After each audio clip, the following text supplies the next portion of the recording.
In today's video, I'm going to be coloring an image and going with the flow. Sometimes things don't work out the way we picture them.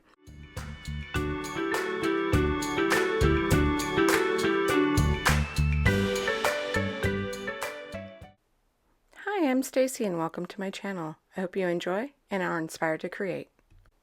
We're going to jump right in like always, and I'm using LDRS Trusted Friend stamp set. I'm just going to use a little mouse from this set. I'll be stamping it on some copy paper. I'm going to be making a mask out of it using some Zig two-way glue. I fussy cut it, put the glue on the back, and it becomes repositionable once it dries. And then I'm using this stamp set from Daisy May Designs. Bloom and Grow stamps. I had it on the screen there. I was looking away trying to figure out where it was at. You guys, I'm telling you, it's been a discombobulated day, which I'll go into a little bit more here. But right now what I'm doing is I want to have that mouse sitting on the mushroom in that stamp set. And so I'm going to stamp him out first and mask him, but I set the stamp down and kind of put him on top to pick him up with my MISTI so I can make sure he was in the right place. And then once I stamp him out and then mask him with that mask we made, and I'm just rubbing it on my skin to get rid of some of the tackiness, and then positioning it on, masking him up, and then I'll put that stamp back over it. And I'm using the actual packaging so that I can line it up and see, and then lining up the stamp with the packaging and picking that up with my MISTI. And then I'm just conditioning that stamp because it's never been used before. So I'm just going to stamp it out, and then you'll see the mouse matches up pretty good. There was a tiny little gap in between him and the mushroom because I didn't position it that well, but you can't tell once it's colored because it was so minute. So anytime something doesn't work out with your card, just keep rolling with it. There's a few times things didn't work out the way I expected them or pictured them in my head during this card. And I just kept going with it. So I encourage you to do the same. Sometimes cards can go through an ugly phase, especially when you're coloring or creating a scene. Sometimes it does. Even art projects or drawings, paintings, they all kind of sometimes go through an ugly phase before they end up being a little work of art. So I'm just, what I did was I started with my lightest and worked to my darkest there. And then I'm reversing it now. I got a feel of how the markers were flowing, and I do that a lot. I'll start with my lightest and go to my darkest, and then once I start moving on to the other parts of the images, I will do it in reverse because I prefer the blend I get working darkest to lightest and then back. But do what works for you. And I encourage you to create no matter what you're using, whether it's Copics or, other alcohol markers, which, by the way, I will probably announce later. I don't know how people feel about this, but I am getting really close to 1K, and I talked to my husband and I said, hey, I like to color. I have Copics. Not everybody can afford them. I think there's others out there that either have them or have other alcohol markers, or some who may be interested in coloring. So I'm debating whether or not to get like a small set, like maybe a 48-piece set of the Ohuhu brush markers, and doing that as a giveaway for 1,000 subscribers. But I have to reach the 1,000 subscribers. So he said he thinks that would be a great idea. And as you know, I have a supportive husband who supports my channel. And so we discussed it, and he's like, yeah, so most likely that's what I'll be doing. If that's something you would be interested in, let me know. If I choose to do that, I will do a separate video and then announce how it will work. But I'm just trying to get some ideas because I'm pretty close. I think I need 130 some odd subbies to hit 1,000. So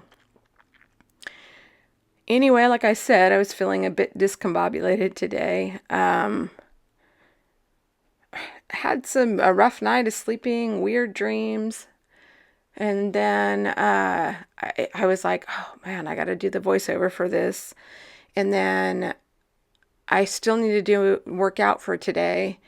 And then my husband's like, hey, by the way, I'm working a split shift today, so I'll be home early. So then I'm like, oh no, I got to cram it in there because I don't like doing my voiceover with anybody home just because, if there's coughing, sneezing, I get nervous anyway. So it's nerves too. Even with my husband and my son, it's still nerves. But I just like to do it while I'm by myself so that I get a chance to just kind of focus on it and not be distracted by anything else because it's like I've said before, I get super nervous doing these voiceovers and so I don't know, maybe you can hear that today. And then I'm like, oh no, I gotta hurry up and get it done and I gotta do my workout before he gets home. And I was still working on a cup of coffee when he let me know, and I'm like, oh, he's gonna be home in a couple hours and I'm not awake yet. Because I just had a really rough night of sleeping, which is not unusual for me, and weird dreams, and it's just, yeah. Anyway, uh, off the topic, and now I'm coloring in the leaves and the stems with some greens. I really wanted to. Originally, I was going to do those flowers like a white color or like a cream color. And then I was like, well, let me do a really pale pink. Uh, and then, so I'm keeping the greens more of a kind of I consider this kind of like a dirty green, like an olive green versus a bright Kelly green. So I didn't want them to be too strong compared to those flowers. I kind of wanted a softer feel. And I did that because, I'm going to do these traditional red mushrooms with the white dots, which are a real mushroom, by the way. I always thought they were only in Mario and video games and in coloring books, but when I saw a documentary on them, I was like, oh, who knew? Not me. So I'm just coloring it in, and then you're going to see me bring in, I believe it's an RV for that darkest color to do the shading. And you can use a purple marker. You could use a green marker. You could use a brown marker, your E markers. So to get a deeper tone in your reds, you could even use a gray marker, or you go back in with colored pencils. And so I'm just going to color these little guys up, and then I'll explain to you when I come to that part where the card didn't end up going in the direction I planned on it going, I suppose. But look at this little mouse. It's so cute. It's so cute. I was like, I had bought this stamp set in a D-stash. Both of these are D-stashes from Crafty Bean. Tina, by the way, which I've been talking about her in all my videos. This is not supposed to be a promotion for her, but I kid you not, probably 50% or more of my crafting stuff is from her that I've purchased. Maybe not 50, but pretty close. At least the stuff I use anyway. And then I went ahead and I pulled these out, and neither of them been used. And the little mice are so cute in that LDRS stamp set. And they would create such a cute little, there's so many different poses in there. So I really want to try to use those guys again. But I probably will stamp them out and then like blow them up on my printer so that the images are a little bit larger, because they're pretty small. I'd say maybe they're an inch or just over an inch big. So they're tiny. And then I'm working on another one, and this card, really making the greeting farm card I made the other day with a scene, encouraged me to make this one and do a little bit more of a deep dive on some coloring. And this is a scene. It really is. It's already built for you, but I just combined that little critter because when I purchased the stamp set, the little mushroom and flowers, that's what I thought of, a little critter with those mushrooms. So this other stamp set worked out perfectly, but it encouraged me to get out another stamp set I have a card that I'm working on and create a scene, but in a completely different way. And it'll be a new one for me, this type of scene anyway. And I'll share that with you guys if it comes out. But I'll make sure to film it just in case it does. But I'm going to challenge myself on this next card I'm working on. And this little mouse is so cute. All the little mice in that set are so stinking cute. They're so cute. How many times can I say they're so cute? Don't you like the little ears? Like, they're not little, they're bigger. And its head's bigger than its body. It's just like, reminds me of my mom had these dwarf rats that were hairless. And I thought it was the ugliest thing when she first got it. She got it for my sister, who I'm much older than. Like, I'm old enough to be her mom. And I told my mom, like, ew, like, what is that? And it was so ugly. It had no hair. It was wrinkly. It had these giant ears. But it grew on me. And it grew on my mom and ended up being kind of her pet. And it acted like a dog. But it wasn't like a big, wiry-tailed, rough rat. It was soft because it didn't have hair. It was wrinkly. It was smaller, and their tails weren't all rough like a normal rat. And my mom really liked it. And rats don't live very long. They live like 2 to 3 years. I don't know, maybe a little bit longer. These ones typically don't. And it got sick, and my mom was really sad, and she was a nurse, so she was giving it antibiotics, and she took it to the vet, and, and asked them, like, hey, this isn't working. I know this seems kind of silly, but how much would it cost to put this rat down? Because she cared about it, which was so weird, because when I was growing up, we had pets, but man, my mom always talked about how much work they were, because you know how we get our kids pets, and then we end up taking care of them. They promise, and they're all excited, and they do really well, and then it's over.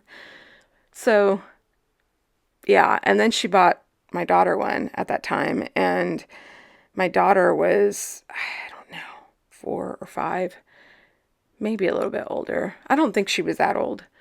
And I was pretty upset at first. I was like, I don't want one of these stinky rats, and I ended up loving it. And my daughter ended up loving it, and then we ended up getting more. And these little mice kind of remind me of that because of their big ears. These little dwarf rats. I mean, their ears were really big. That's what they were so ugly. They were cute, and they very much did have the personality of like a dog. So I don't know. There's a story where I wandered off. Okay, so here's where the car didn't go exactly as planned. I decided I wanted to color in the background. And originally I was going to die cut these flowers with a die that's with a stamp set. And then I thought, no, as I was coloring the grass and the ground, and then I was like, no, I think I'm just going to kind of do a scene. Quite years ago, I did with the Shamrock hamster set from Colorado Crafts. I did a scene with it, and I kind of got that same feel with this, but it's a little bit different. And so I came in with this B60 marker, which is almost like, looks almost like a really pale lavender. And I colored everything in, and the marker wasn't as juicy as I needed it to be. I need to get a refill. And then as I was coloring, somehow I got some green ink, whether it was on my hand, it could be on that, because that's a giant mat, like a mouse mat, underneath there. And so it is absorbent, but I got it to reduce the glare from the glass mat. And also, I can color right on it, and you're not going to see the markers, or it's not going to stain it. But the downside is if you're doing a really saturated image, or you're using a really juicy marker, and I moved on to that next marker, especially it's mainly colorless blender in there, there's very little pigment, it probably picked that green up and it smudged it. So you've seen me it deposited on a different part of the card. So then I was like, all right, let me bring some, I think those are BBs that I brought in. And so these violets, I'm like, okay, I'm going to work it down from the top. And I had to go a little bit darker. So it's going to be more of like an evening scene, right? Which is okay. And it wasn't really flowing how I wanted. So I just kept going with flicking in between the colors. And then I thought, well, I was going to try to do a gradient. That didn't work. So I just started flicking from the outside and kind of bringing each color a little bit darker down, a little bit of the light up to the top to lift it, and kept working it back and forth. And then you're going to see me bring even like I think it's an R marker that I bring in. It's because I thought I really like the pink tone. Like I like a pink and like blue and violet sky. like a sunset. And so that's what I'm doing. And I'm bringing in a bee marker here. And in real life, it really picks that up. I mean, you can see all the little flicks of the different colors and they flow nicely. It's a little bit harsher on camera. It's a little bit harsher in the picture. And then you see me I brought in a couple of different colored cardstocks and I liked the craft with it more. And I thought, well, let me frame it. And then I brought in my waffle flower, nesting dies. These are great because that allowed me to match it up with my frame so that I would make sure that the card would fit under that frame. And then I can use it like a template before I die cut it. So that's why I did that. And I really ended up being happy with this card in the end. So I just kept going. And then I'm going to put some foam tape on the back because I wanted to give a little bit extra. And I was going to put an image on here, and I just really didn't like the way the image was distracting from the scene. And I talked about that in my last video, that I struggle with sentiments. They're afterthoughts. And so I don't think cards always need a sentiment. And what's nice about this card is I can use it for anything, or I could even go back in later and add a sentiment and adjust it to whatever I need at that time for the recipient. I just brought in some Trinity stamp embellishments. And if I had this over to do again, I would do a bunch of little gems up in the sky like it's a night sky, like the stars are coming out because the mouse is looking up. Or maybe a little butterfly that it's looking at. And there's the card, guys. Thanks for spending some time with me. If you enjoyed, please like and subscribe, and I'll see you next time. Bye.